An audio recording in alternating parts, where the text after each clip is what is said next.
You are reading this sentence right now. And without realizing it, you are doing something that every human being on Earth does. Something so automatic, so invisible that we almost never stop to question it. You believe in things you cannot see.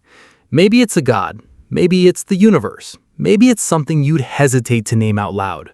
But the impulse itself, to sense that there is something more behind the visible world, that impulse didn't start with any religion you know.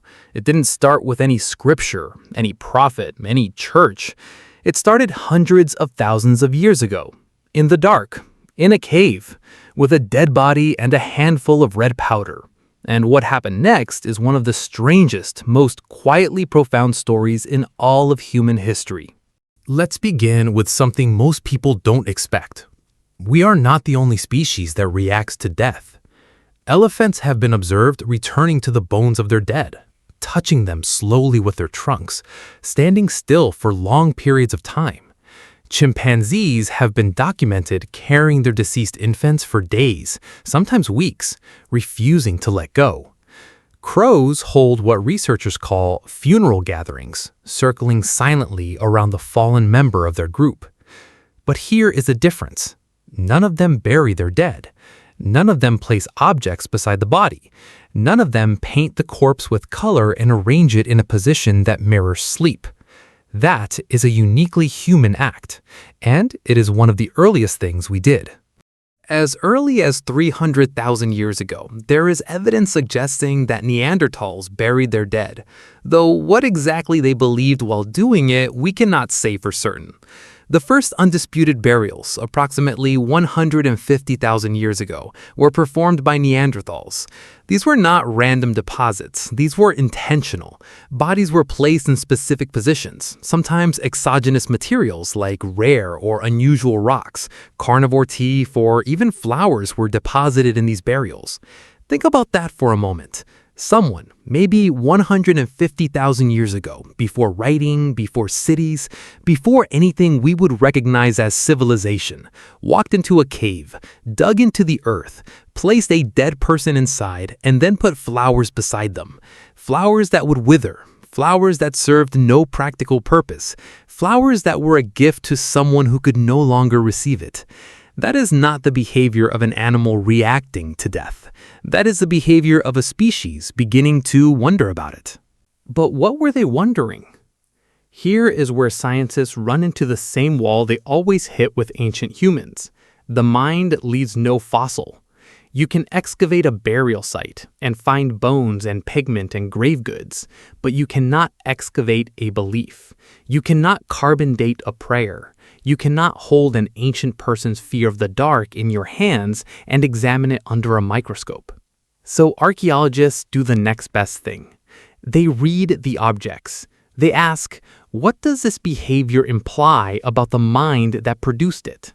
And one of the most revealing objects they found was not a temple, not a statue, not a painting. It was a powder, red powder. Homo sapiens deliberately buried their dead, covered the body with red ochre to give it a blood-red color of renewed vitality, and provided food, flowers, and useful paraphernalia near the body, all of which suggests a human concern for the welfare of the deceased, and perhaps a belief in some sort of survival after death. Red ochre, a natural iron-based pigment found across Africa and Europe, appears again and again in ancient burials.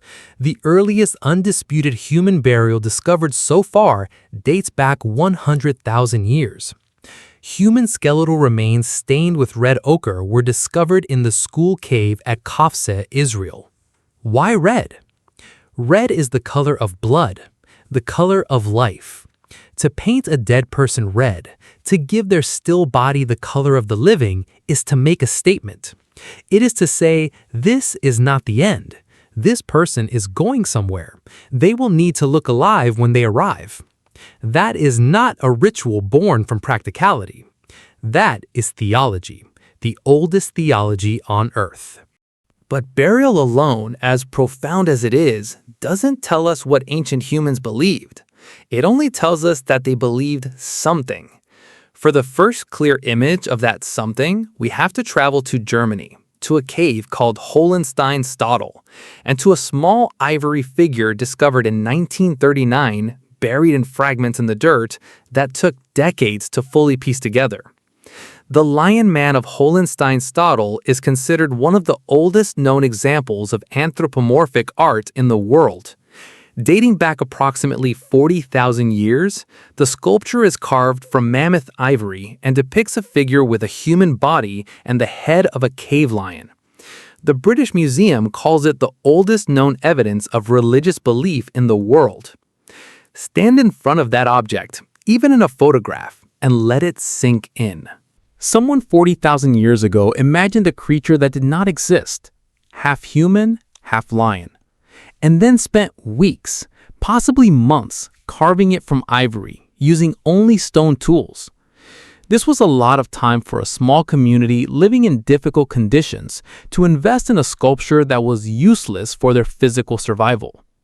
Useless for survival, but apparently not useless for something else. Some researchers believe the Lion Man may have had spiritual or ritual significance. It could represent a deity, a mythological figure, or a shamanic transformation between human and animal forms. The lion was one of the most powerful predators of the time, and combining its features with a human body may symbolize strength or supernatural power. This is the moment it gets interesting, because what the Lion Man represents is not just a belief in spirits or gods. It represents something more fundamental.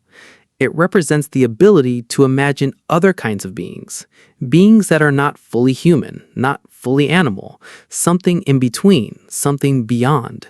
And once a mind can imagine that kind of entity, once a mind can conceive of a world populated by forces and presences that are invisible, that are more powerful than any living thing, that exists somewhere beyond the edge of what can be touched or hunted or eaten, that mind has crossed a threshold that no other species has ever crossed. Then, about 12,000 years ago, something happened that rewrote everything archaeologists thought they knew about the relationship between religion and civilization. A hill was found in southeastern Turkey. Göbekli Tepe, an archaeological site in southeastern Turkey, has reshaped our understanding of early civilization and religious practices. Discovered in the 1960s and extensively excavated since the 1990s, this ancient temple complex predates Stonehenge and the Egyptian pyramids. Radiocarbon dating has revealed that Göbekli Tepe was built around 9600 BCE, making it over 11,000 years older, thousands of years older than Stonehenge and the Great Pyramids. The pillars at Göbekli Tepe are enormous. These stones reach up to 6 meters in height and can weigh as much as 50 tons. Each one was carved with extraordinary skill. The carvings include foxes, snakes, birds, lions, boars, and abstract symbols that may represent spiritual ideas or mythological stories. But here is what stopped the archaeological world cold. There are no traces of houses, hearths, or everyday tools typically found at habitation sites. No one lived here. No one farmed here. No one stored food here. It may be the place where belief and ritual came first and village life followed later. This challenges and expands our understanding of how civilization began. For a long time, the standard story went like this. First, humans settled down and farmed. Then, once they had surplus food and stable communities, they built temples and developed religion. Göbekli Tepe says the opposite. They built the temple first, before agriculture, before permanent settlements, before everything we associate with organized civilization. Hunter-gatherers, people who followed game across the landscape and slept in temporary shelters, organized themselves, hauled 50-ton stones up a mountain, carved them with intricate detail, and created a place of communal ritual. The belief came before the village. The sacred came before the settled. So why? Why did ancient humans feel compelled to do any of this? There is a theory, quiet, somewhat uncomfortable, but hard to dismiss, that the roots of belief are not found in wonder. They are found in dread. The human brain, unlike any other brain on Earth, is capable of anticipating its own death.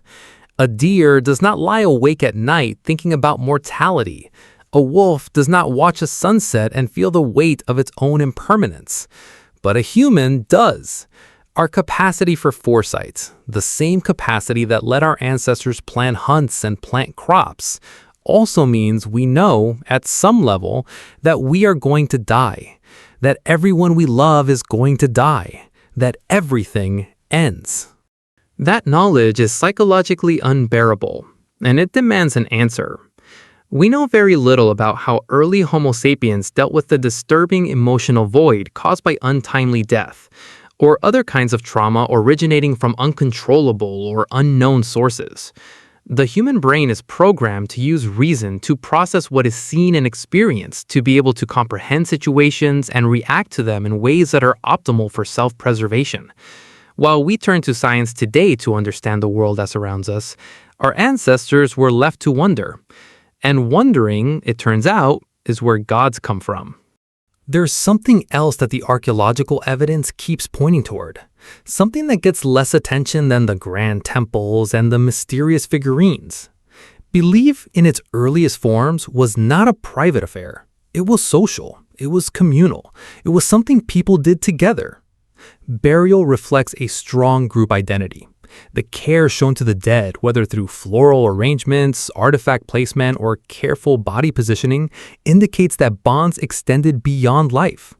When people came together at a place like Göbekli Tepe, traveling long distances, working for months to move enormous stones, they were not just performing a ritual, they were becoming a group. Shared belief was the glue that held together people who were not family, not tribe, but something larger. Religion in this sense might be humanity's oldest social technology. Not an explanation for lightning, not a story to comfort the dying, but a mechanism for building trust and cooperation between strangers. A way of saying, we believe the same things, which means I can work beside you, fight beside you, mourn beside you. We will never know exactly what the first act of belief looked like. We will never know the name of the person who first pointed at the sky and felt that something was looking back. We will never recover the first prayer, the first ritual, the first moment a grieving human wondered if the dead person was really gone or just somewhere else. Religious conceptions are not always bound to material objects.